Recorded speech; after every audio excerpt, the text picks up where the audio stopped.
with Jefferson County Ecological Roadsides. We're out here today looking at our research projects that we have. We're very adamant that we do not support any use of herbicides along our Jefferson County roadsides.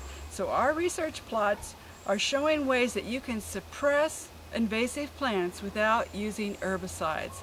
So let's go over to our plots right now and see what's going on over there, and I'll show you some of the ideas that we're working with.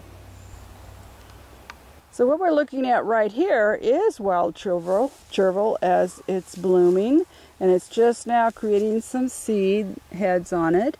And this is pretty much the plant that we've been working with as far as what's being used, had chemical herbicides used on it to eradicate it. It's kind of an interesting plant, has a real kind of feathery type leaf on it.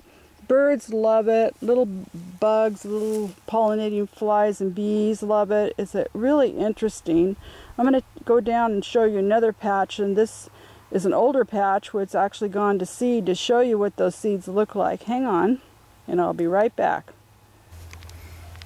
So here I am. We've got ourselves a nice piece of wild chervil that's gone to seed. I'm here with Norm, who's a member of the Jefferson County Ecological Roadsides also. As you can see, it's quite a seed head here. It's also a very interesting seed. It's kind of shiny because it has lots of oil in it. The wild birds just love the seed. It'll fall off the plant onto the ground, and the little birds will be foraging it all through the winter. It's a pretty interesting plant. And again, you know, the flower attracts a lot of wild bees. There's over 500 varieties of wild bees in the Pacific Northwest, so we have more than honeybees and bumblebees. Bumblebees and the bigger honeybees, they don't particularly like this plant for flowers because the flower is pretty small, but our little orchard bees, our mason bees, they love this plant. And a lot of people believe it's here because it has filled a niche. As we took all the native plants out of our environment, there was no place for the bees to go. These plants came, they got heavily pollinated because the bees just love them. So we're kind of looking at this plant. It's been told to us that it's a very dangerous invasive plant. We need to use chemicals and herbicides to get rid of it because it's so bad. We're looking at it in a different way. We do want to have some plots that we're suppressing the plant so we can learn how to remove it without the chemicals. But we're also looking at how does it fit into our present ecosystem and the whole bee colony collapse and the food for the wildlife. So we're kind of looking at it a little bit different than some of the other people are looking. And we're hoping to have some really good information to share with you all about how important this plant is to our ecosystem. So a couple of months ago, on May 25th, is when we started these projects to look at what would allow us to suppress invasive plants. And our first ordeal, or our first experiment, was we had quite a large patch of wild chervil here. So we thought about it and we said, well, let's start with what we have, what materials we had. And we found some craft paper that was donated to us, a big roll of it, and then we had some mulch. So we covered the whole area. We first of all mowed the area to cut down the wild chervil. We put down craft paper, and we also put mulch on top of that to hold it all down. And we had some interesting results. It's probably not the best results, but it did show that with just a little bit of suppression, you can change the growth patterns of wild chervil. Now, I'm going to show you this bed. It's got quite a bit of green growth in it, but it's been very slow moving, where everything else out here, all the other wild chervil, has now gone to seed and died back.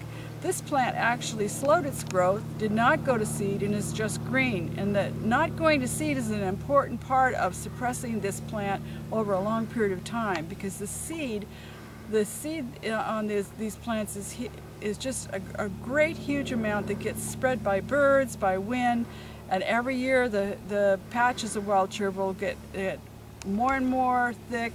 There's just more of it around, and we're trying to figure out how to suppress that life cycle of the plant too. So let me just have you look at this plot, and I'll give you some information about it. Hopefully you can see it.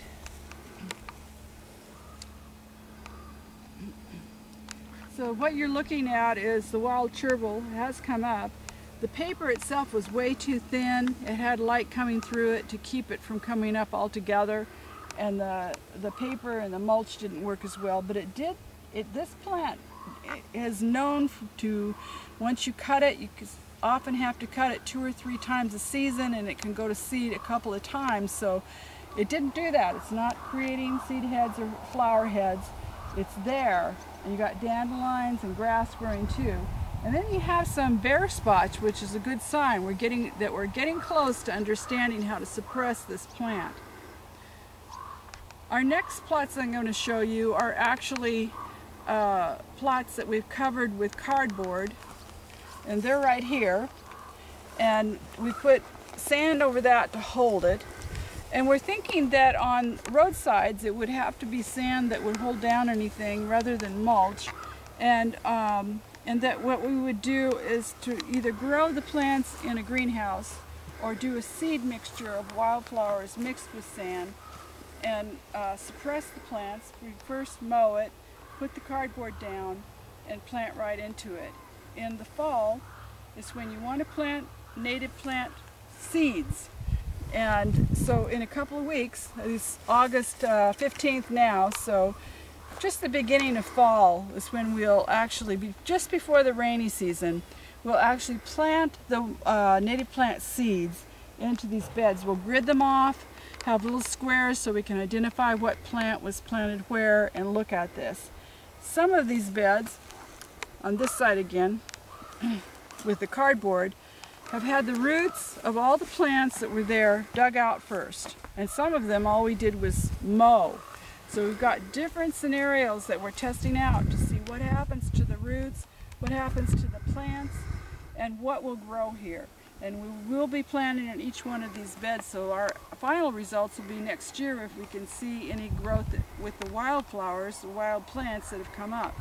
Now these particular plants, these seeds that we're planting, are all wildflowers. Later on we'll be growing out the shrubs like the Pacific 9-bark spirea, ocean spray, our beautiful rhododendrons. Of course, we'll have a huge project to get that going, because again, we do have a goal of not only stopping the use of sprays, but actually replanting these roadsides so they become these beautiful places that they used to be, and you'll be able to drive along and see all the native wildflowers. And our theory is that the wildflowers, once they were mowed down and taken out, create an opportunity for some of these invasive plant communities to take over.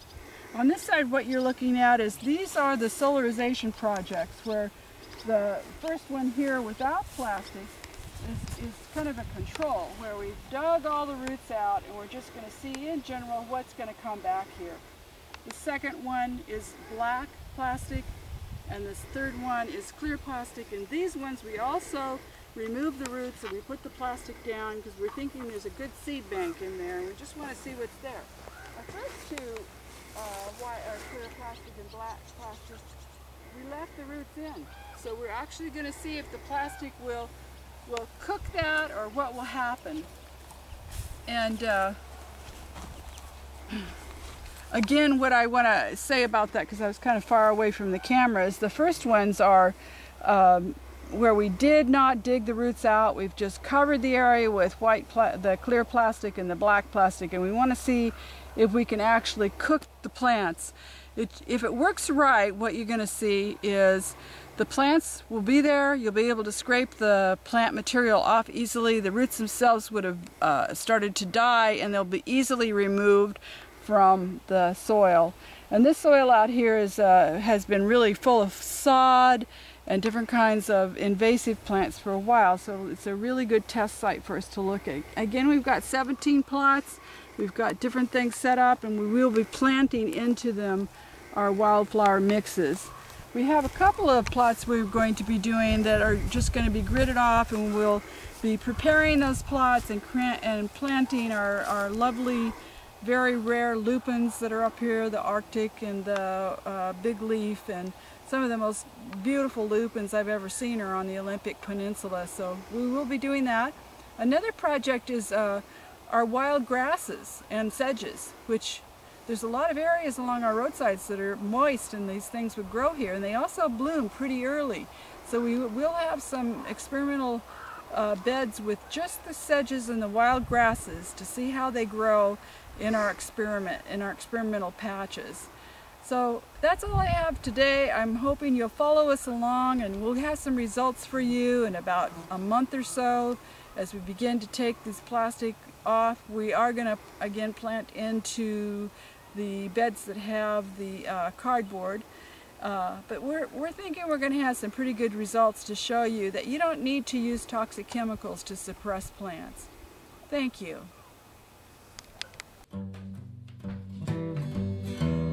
Well, the hummingbirds, butterflies, the kids that walk the road, old ladies picking berries, son, the crickets, frogs, and toads don't know the grass is toxic or that angleworms is done. We used to pull and mow the weeds in the fresh air and bright sun. Don't go rolling in the chervil, don't go rolling in the hay. They're full of poison ladybugs, 'cause the noxious weeds, they say. Meanwhile, all this hasty spraying is taking the bees away.